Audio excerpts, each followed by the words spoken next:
Hello everybody, this is Brian O'Hara. You hear the Volga Boatmen, Song of the Volga Boatmen. Somebody called it Yo-Ho, Heave-Ho. And the reason for that is we have a lot to accomplish in Winsted over the next few months. A lot of heaving and a lot of hoeing will go on. In my younger days, I used to spend a lot of time behind the iron curtain. I got pretty familiar with their music. This song was sung when they tote the barges in and out along the river, Volga River, in Russia.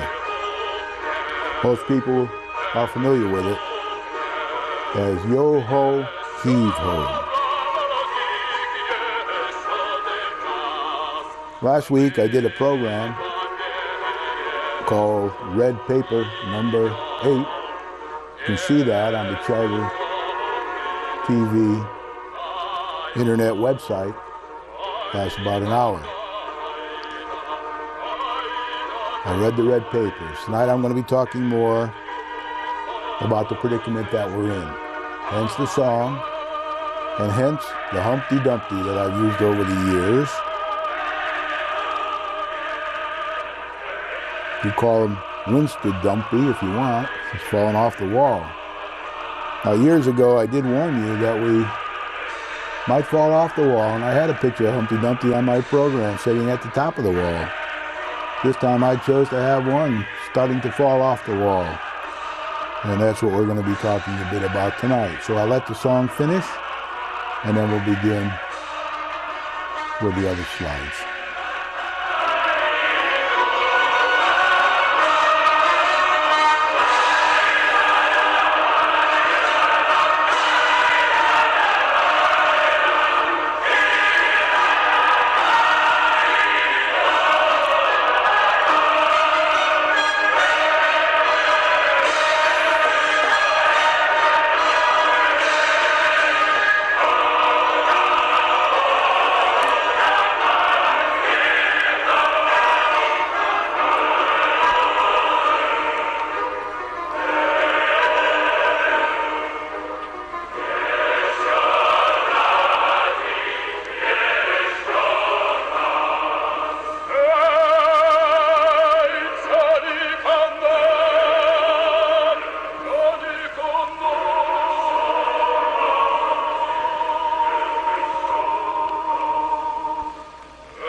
Hello everybody, this is Brian O'Hara.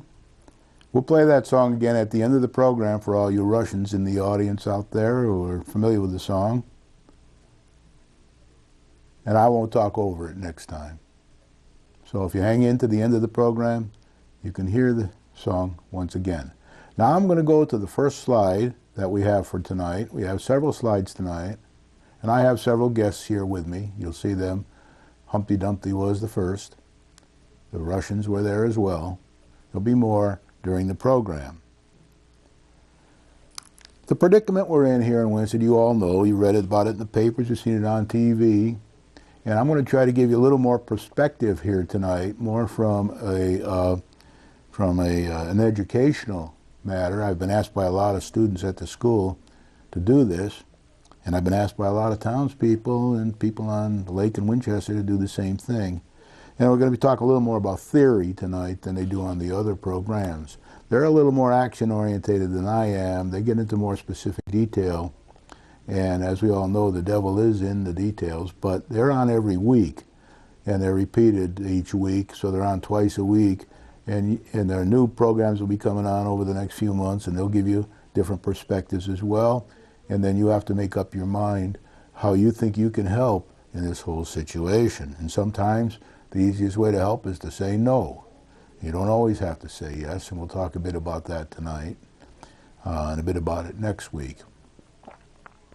So the projected debt For fiscal year 12-13, that's the year we're in, the last quarter deficit projection stated at the last selectmen meeting was March 19th, 2013, was zero. The town manager kept re-emphasizing that the debt was going to be zero.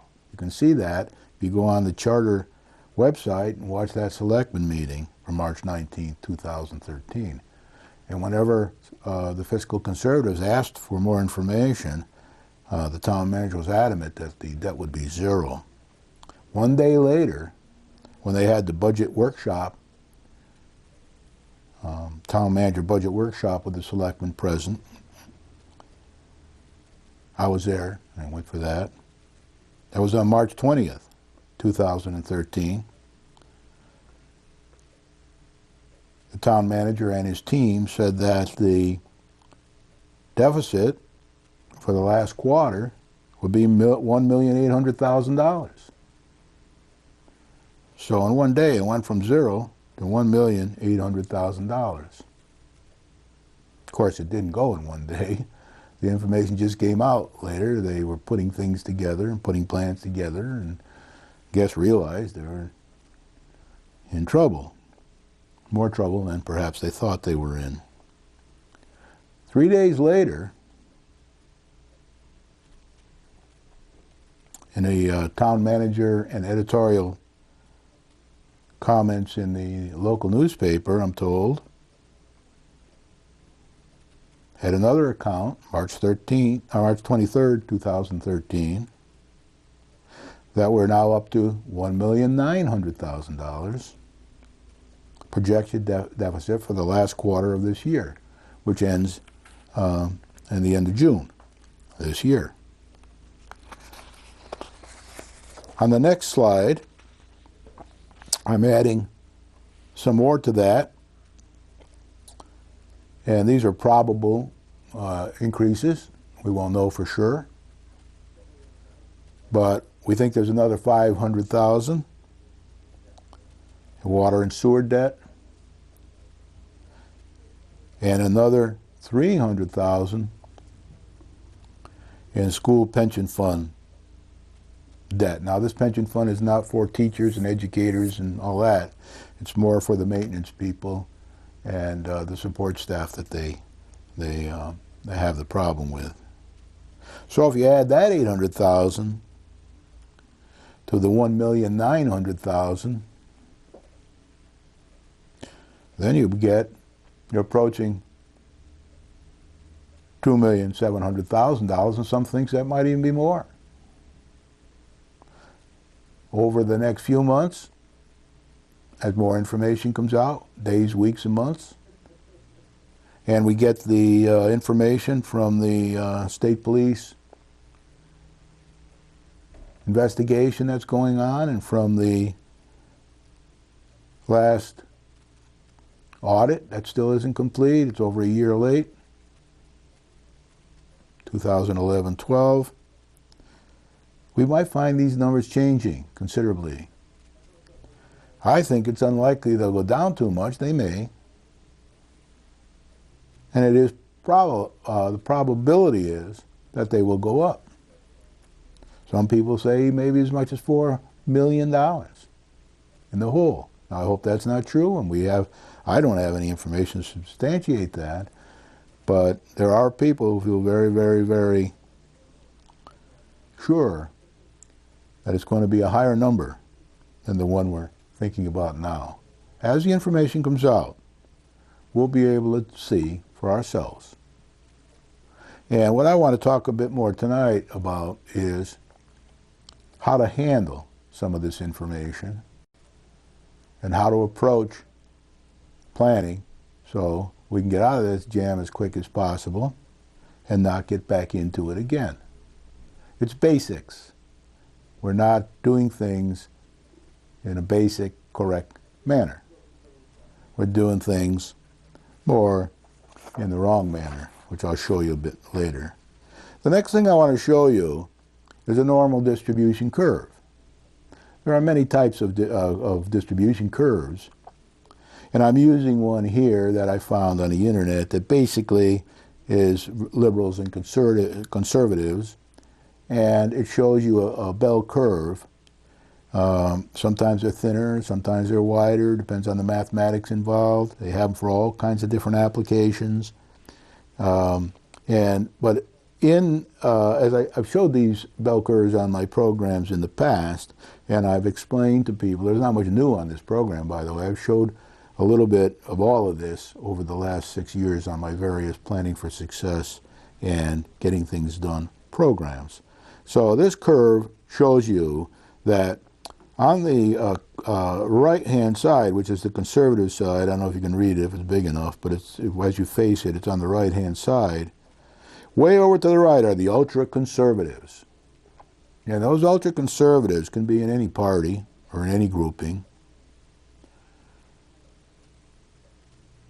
They're not limited to one party, Republican or Democrat or unaffiliated voters. Some of them are all over there. And then way over on the left-hand side are the ultra-liberals. And again, they can be from any party, any grouping, any this, any that. So they're on the exact opposite side. And then as you go up the curve on the left-hand side towards the center, and you go up the curve on the right-hand side towards the center, you get the people that are in the middle. The people that try to look at things more objectively, try to understand both sides of the situation, and try to make responsible decisions in running an organization and voting and participating in committees and subcommittees, commissions, etc. And you can see that this is shaded a bit. If you start on the right-hand side and you move left, you'll see there's a little darker blue there, same going up from the left-hand side to the right-hand side.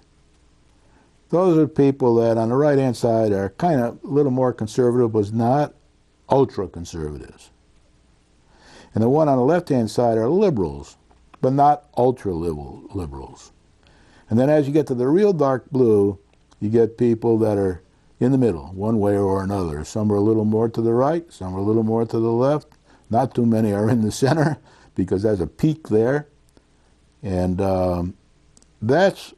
I put this slide up because I want to re-emphasize to you and answer a question that I get asked probably daily. And that is, why do we have such a difference in our town? Why are we always arguing? Why are we always fighting? Why can't we all work together? And why can't we get things done? We're all sick of watching these programs, say people. We don't want to watch everybody in there fighting and the audience screaming at them and the public comments and things like that.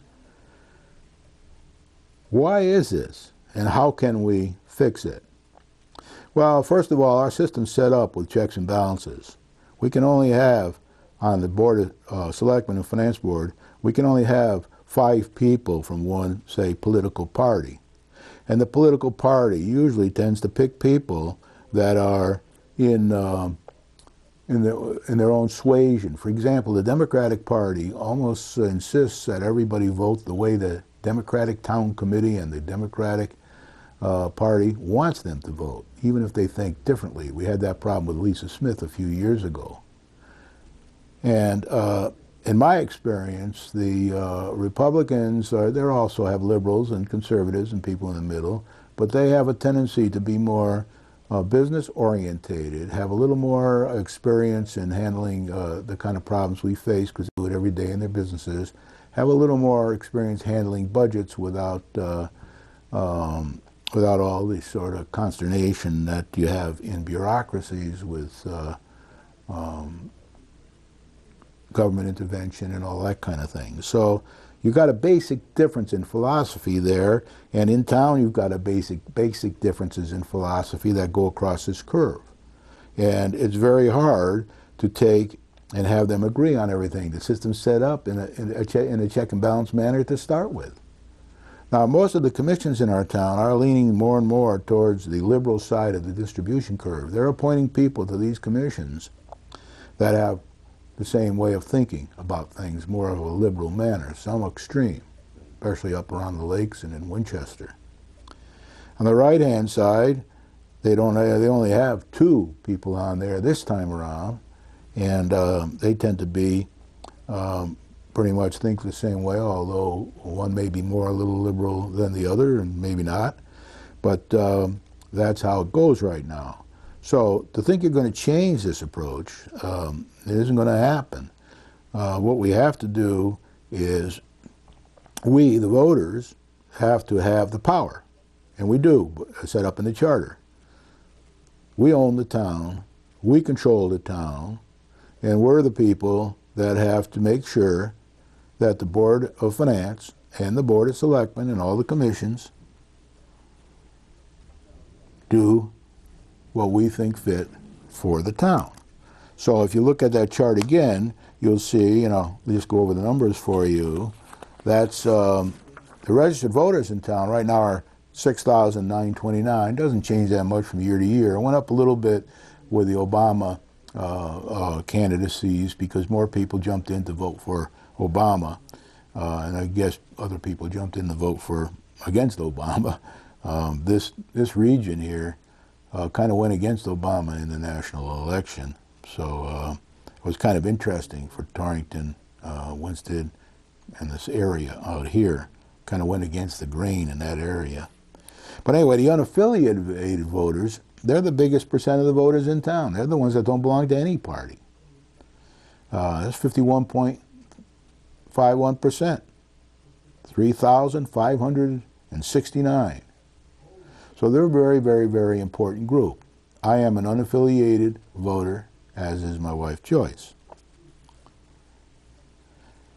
I hope I fall in the middle of the normal distribution curve, and I think Joyce does too, although she's a little more liberal thinking than I am in some cases. The Democrats are 26.37% of the voters. They got a little boost on the Obama elections. 1,827 registered voters for the town elections. It's a little different when you get to the federal and state elections. There's a Green Party and there's a homeowner policy or party or something like that. I can't remember the name of it, but it gets a little different, but not much different.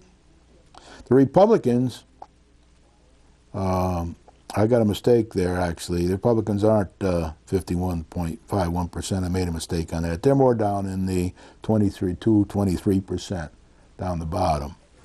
And then you got the Winston Independent Party, which has 46 voters, and they're down in 0.61%.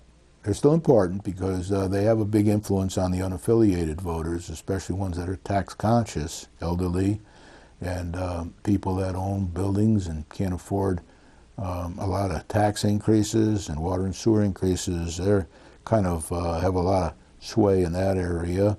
And of course, they work together with the other parties where they can to try to make things happen. Now, the other reason we have disparity in our town is because we have, a little different than other towns, and I've mentioned in other programs, we have a lake, which is fairly affluent, although not as affluent as people would hope. There are a lot of people there that are elderly and that are retired and that maintain 2 homes and then inherited their properties, and so they have their own concerns. They want to make sure that every penny they spend is well spent and they get value for their money.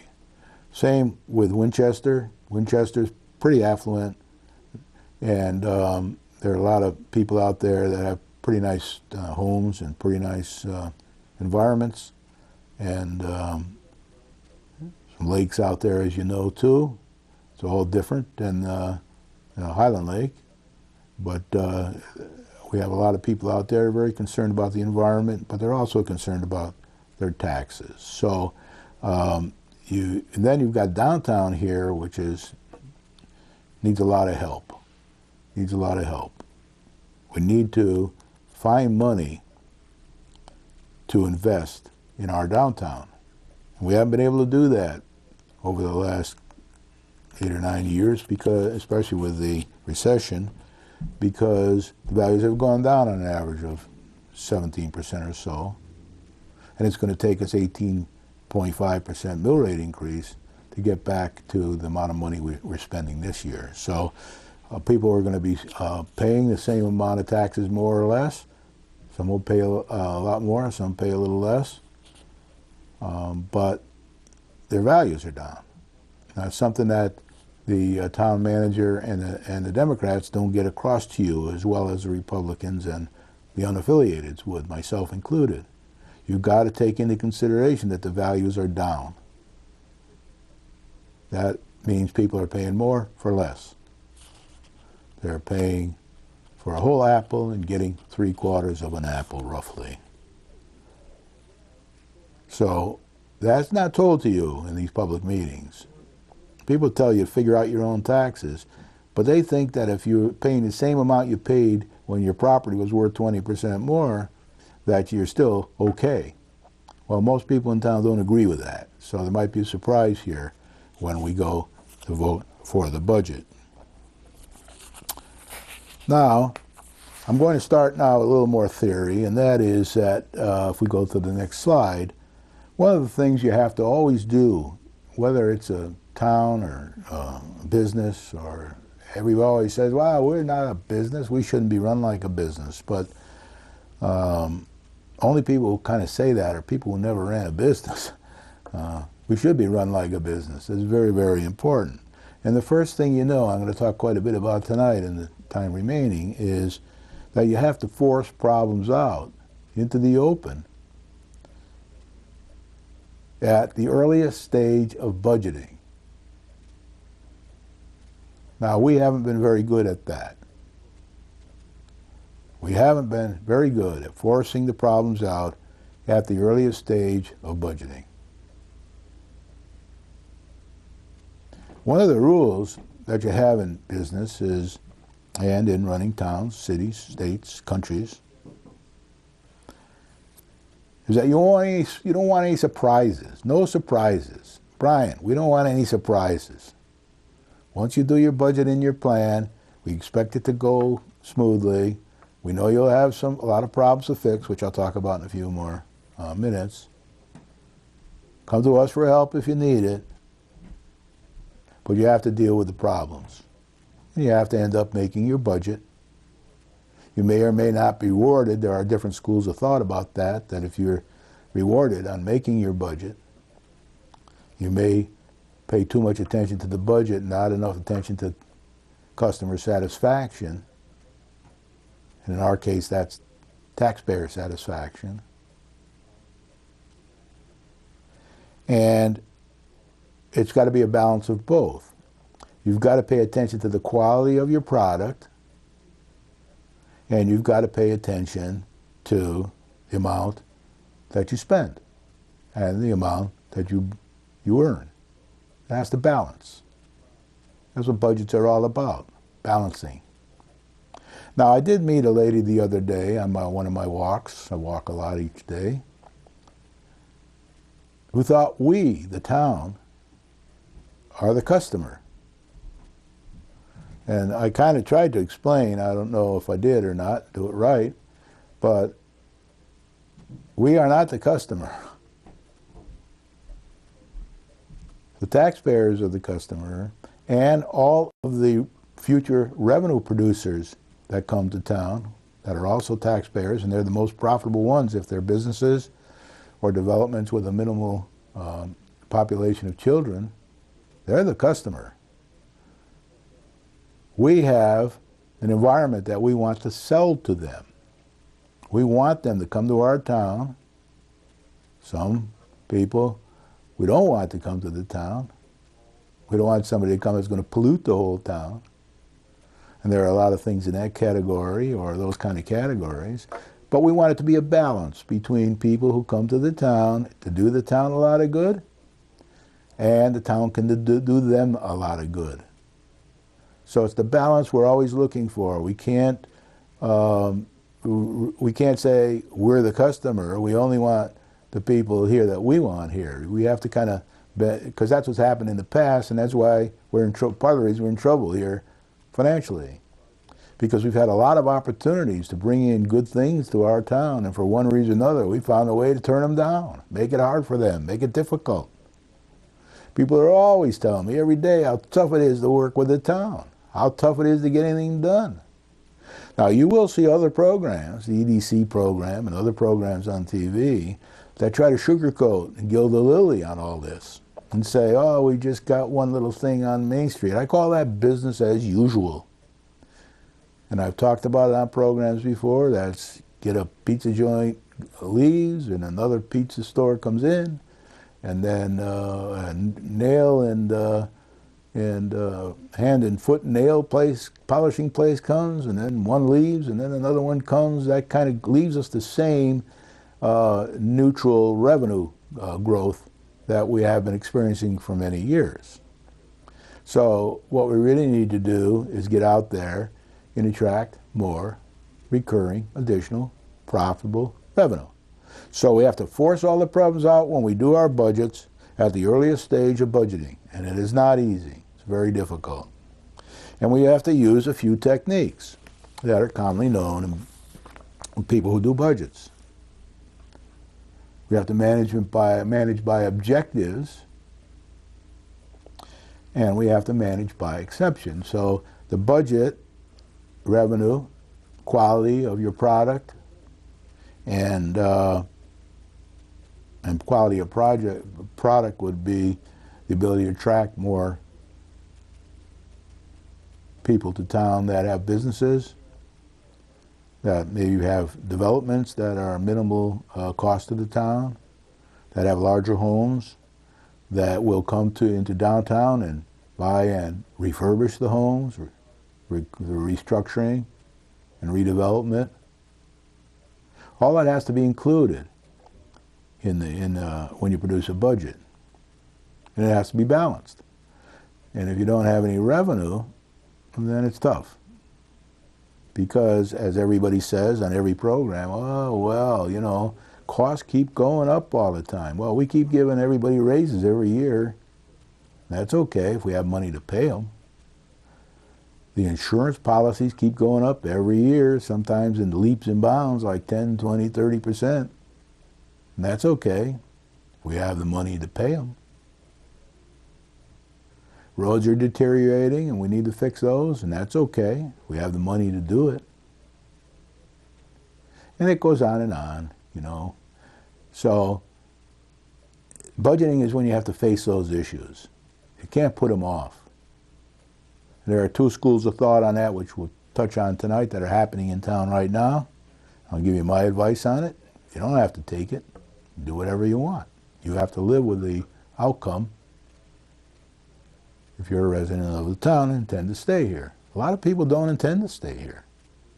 A lot of people are leaving because the schools aren't what they want them to be.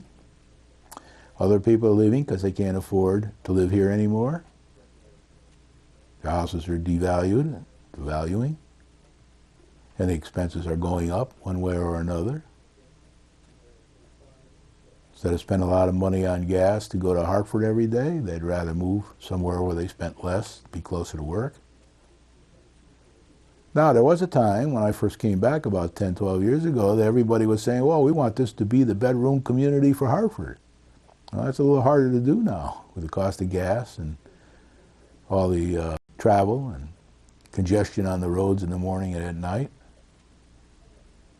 It's all getting difficult. So the way we do that is we try to force the problems out at the budgetary stage, at the earliest stage of budgeting.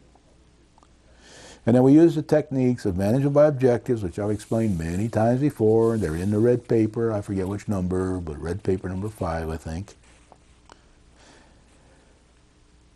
And management by exception. I'm going to show you a bit of how that works on my next slide, which has got my 2 triangles that I've used many times on this programs. And I'll sit here and talk to you about it and show you how you have to plan and budget. Very simple. The good approach, which shows a triangle with sloping down towards the center, that triangle is based upon a principle of forcing all the budgetary problems out at the earliest stage of budgeting. You got to know what revenue you're going to get in, and you may have a pipeline of revenue coming into town. You may not, like right now we don't have. We might even have a little pipeline of revenue leaving the town. You have to know what your major obligations are. We'll talk a bit about that more tonight.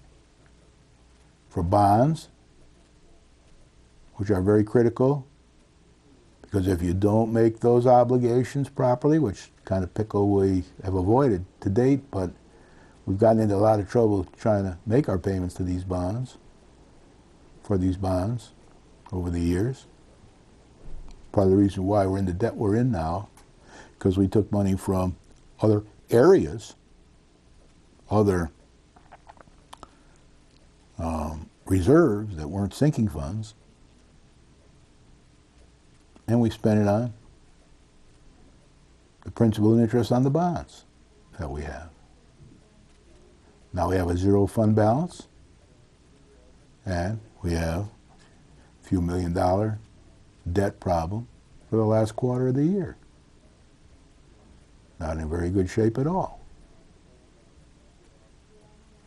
So on the left-hand side, the good side, you force all the problems out as soon as you can. And that's what Selectman Fracasso and Selectman Albanese have been proposing in the Selectman meetings and on their television program on this channel, Crossing the Divide. It's on twice a week. It's repeated the second time. But every week or two, they try to do a new one. And it all often depends upon what the nation, what the news is, what's breaking news. If there's no breaking news, everybody's on holiday, they probably won't have a program. And as we get closer to the budget, there's a lot of breaking news every day almost, so it's very important that they keep having the programs. Now, same with John Gauger and John Roberts, James Roberts. They have a program on. They usually try to do it weekly and repeat it each week. Sometimes they repeat it for more weeks because they don't have any breaking news or there's no reason to record a new one. But you can get a lot of information in those programs. And if you watch the other programs that are by the Democrats, you can then, they're usually mostly Democrats, and there are some unaffiliated and independent people that also run programs. You should watch all of them. Watch this one if you can, and then form your own conclusion.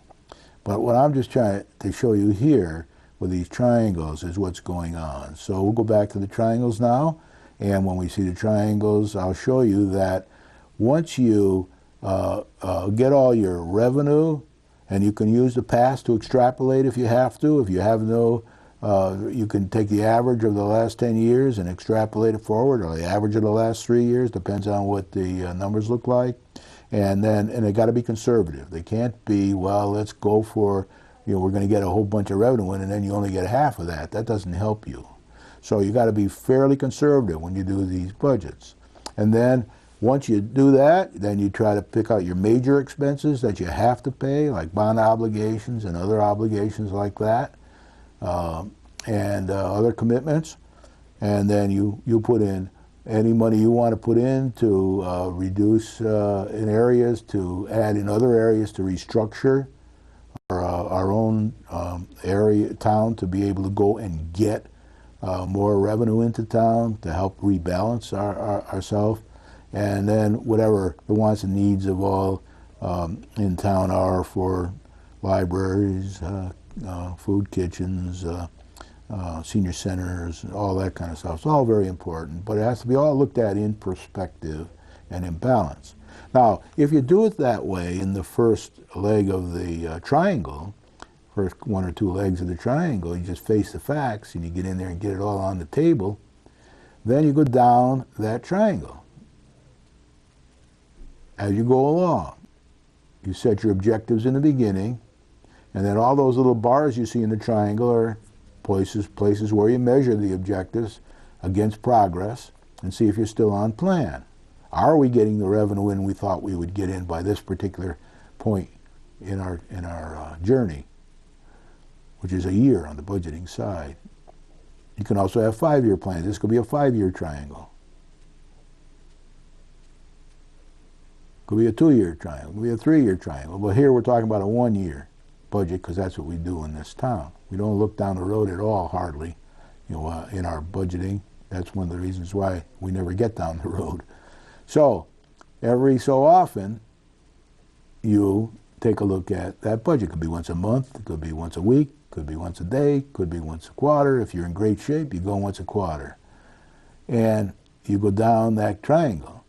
Now, while you're going down the triangle, you will find areas where we have problems because people aren't perfect. They don't make, especially a commission or a committee or a finance board, they make mistakes. So when you budget, you're probably only going to be 50–60% correct on the initial assumptions that you make.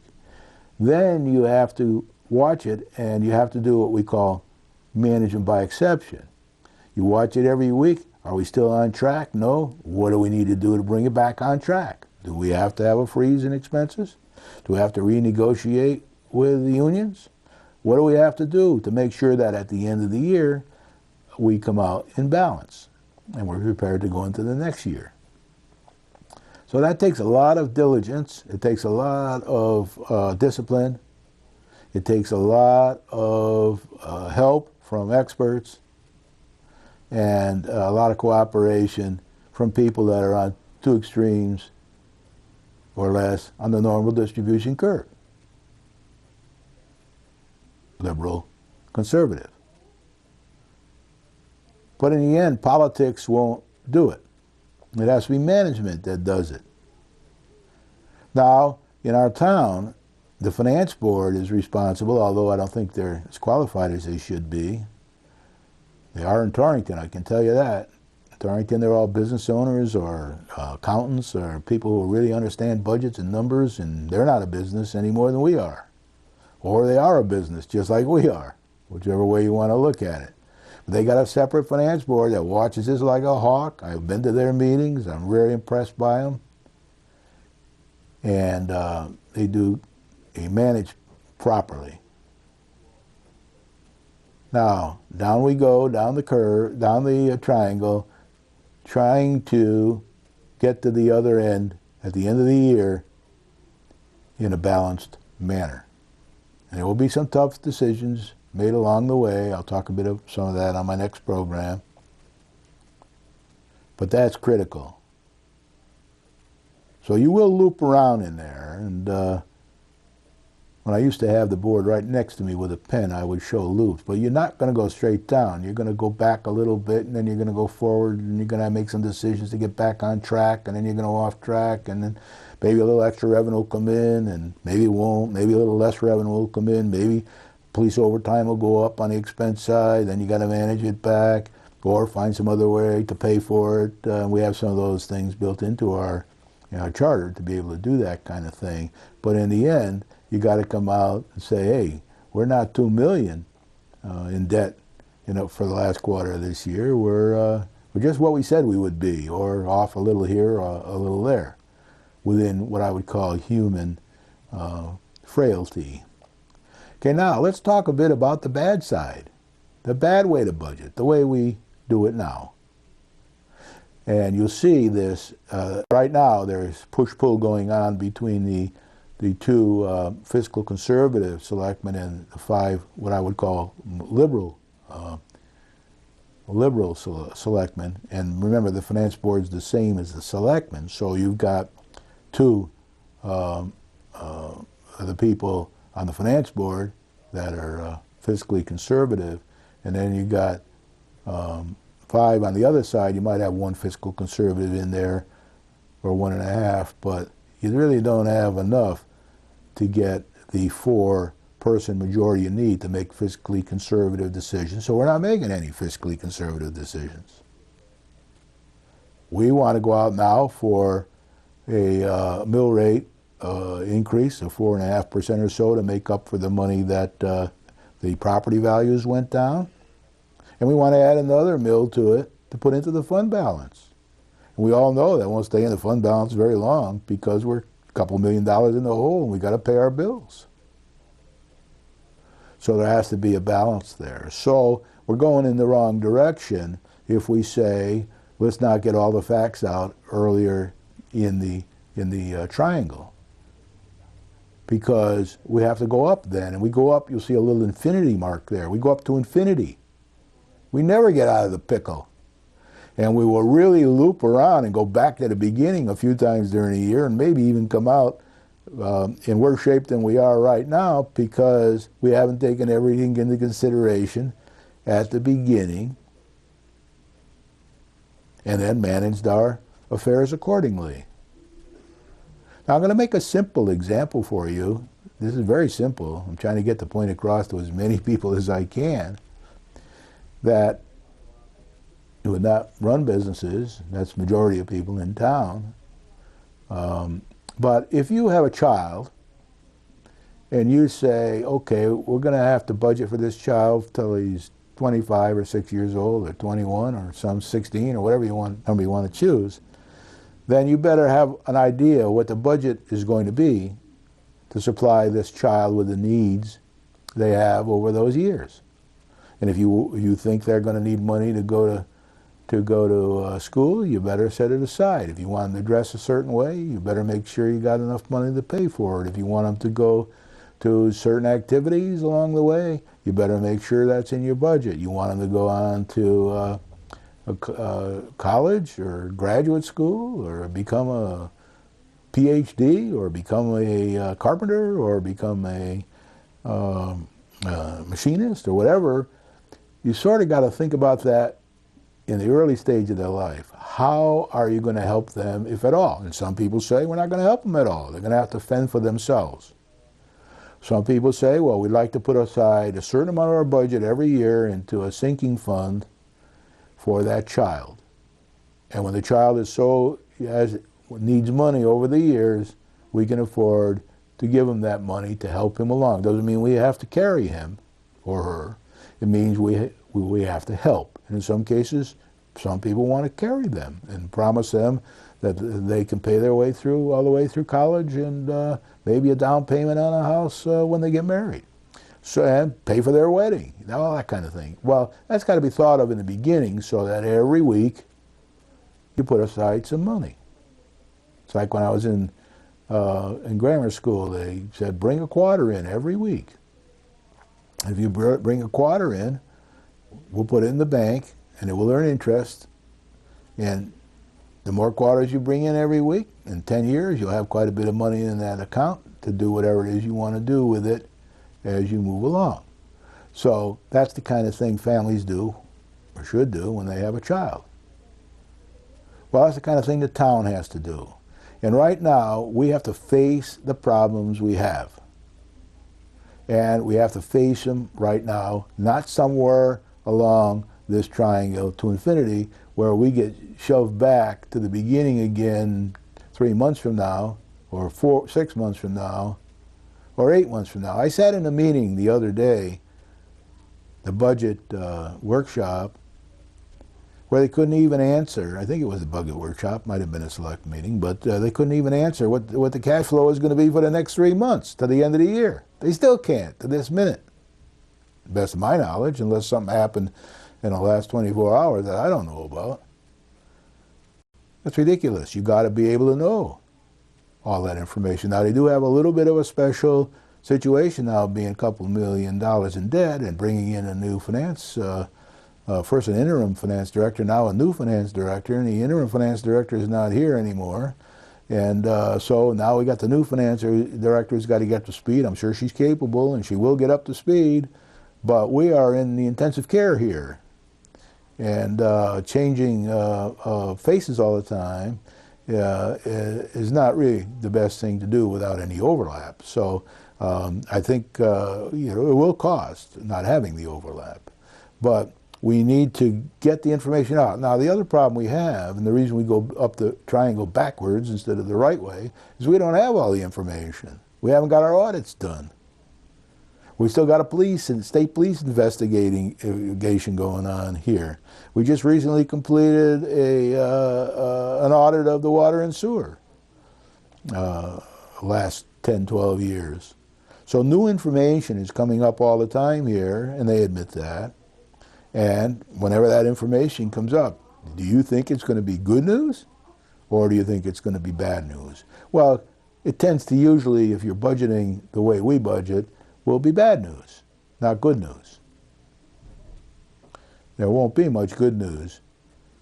So let's put the triangle back up again, if we can, and we'll talk a bit more about going the wrong way on the triangle.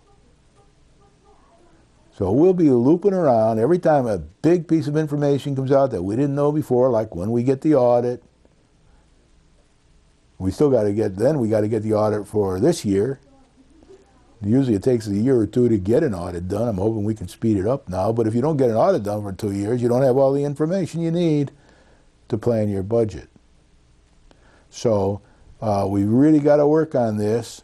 And this is one of the reasons why we have the extremes in the Board of Finance and the extremes in the selectmen and the extremes in the commissions and committees and all, because you got some people who think we should be doing it the good way, and you got other people, right now it happens to be the liberal Democrats, who want to do it the bad way. And the bad ways who got us in this jam all along. I want to tell you that we did get a lot of information out over the last 10 years in the audit reports. Of course, they weren't done in time. They were always a couple of years to get one done, one way or the other.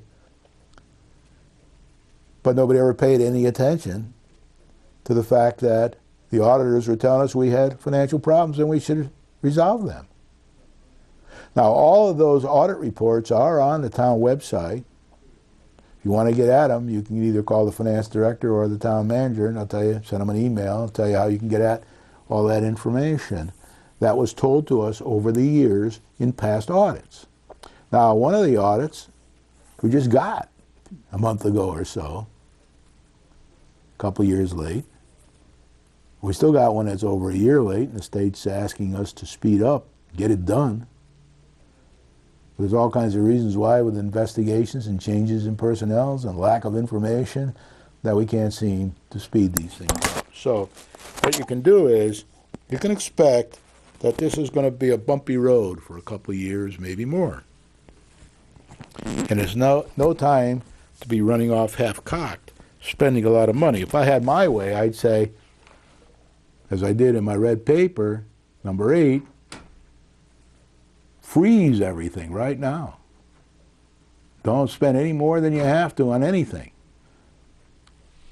Keep the state of the art in the budget. Try to free up some money below zero to be able to restructure and reinvest, because that's the only way you're going to bootstrap yourself out of this thing over a long period of time. And that's kind of what the people are advocating, the good approach to the budget you're trying to do. Let's face the problems. Let's make some serious cuts. The biggest one would be, of course, on the school side, because there's 62% of our budget. And people who want the bad approach, they have no intention of going after the money in the school side, because that's what got them elected. They promised they would support the schools and get them all the minimum budget requirement and get on with things. So that's where we have a serious problem. And that's why we have this push-pull and a great divide.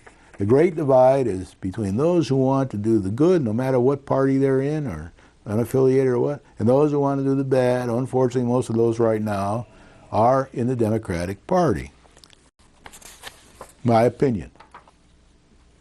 I hope I'm wrong, and tomorrow they say, hey, let's go to the state, let's challenge the minimum budget requirement, let's get the schools to run more efficiently, let's get 2-3 million there to be able to run our town, pay off some of the debt, restructure, reinvest, and get back onto the good way of budgeting instead of staying in the bad way. I'm going to talk more next week about top-down budgeting and bottom-up budgeting. But right now, I'm going to show you a slide with the meetings.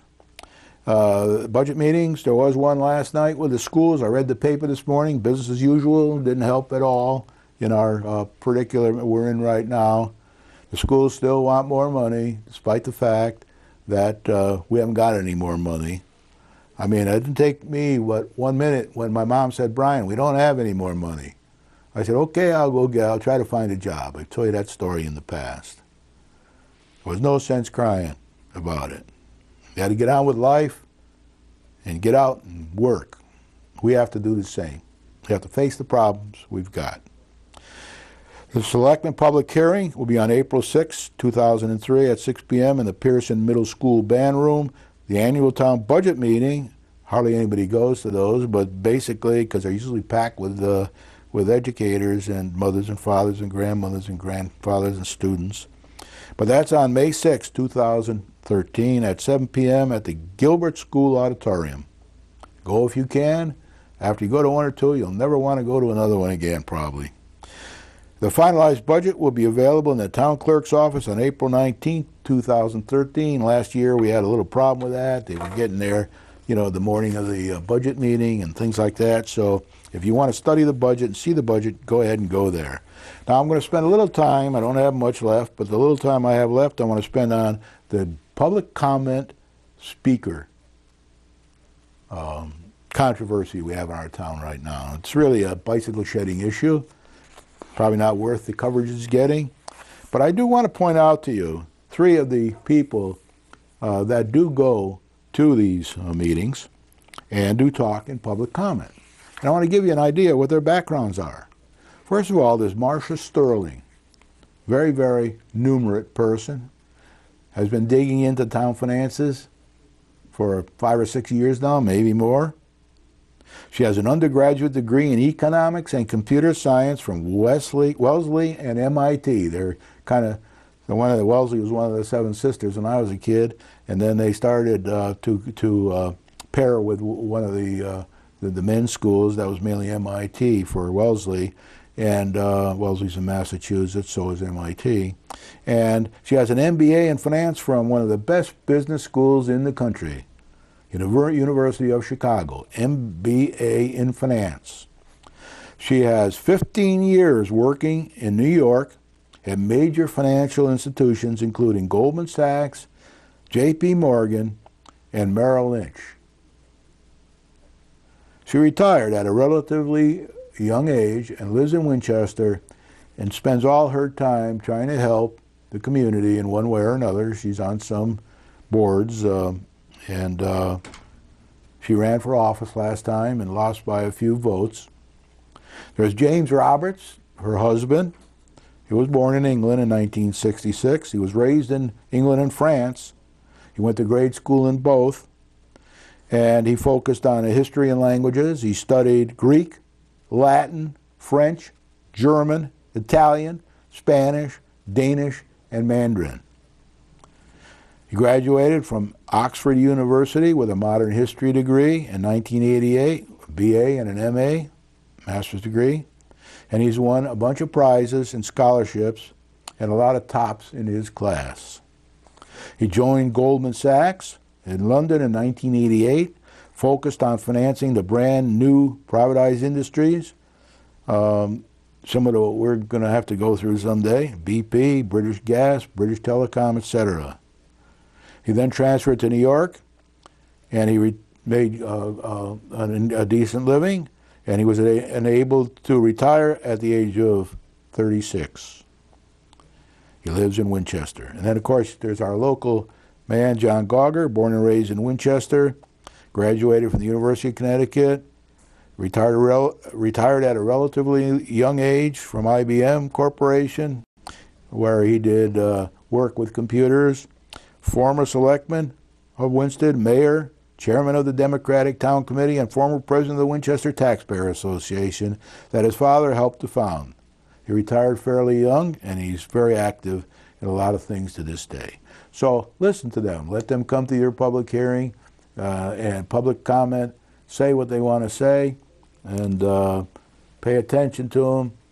And there's other people that I didn't name tonight that also have very, very good backgrounds and could be a big help to the town. Free, doesn't cost anything. They spend a lot of their free time digging into information and trying to pass on their knowledge. So with that, we're at the end of the program now. We'll play the song again for you. This time I won't interrupt, and I'll see you again with my next program. Thank you.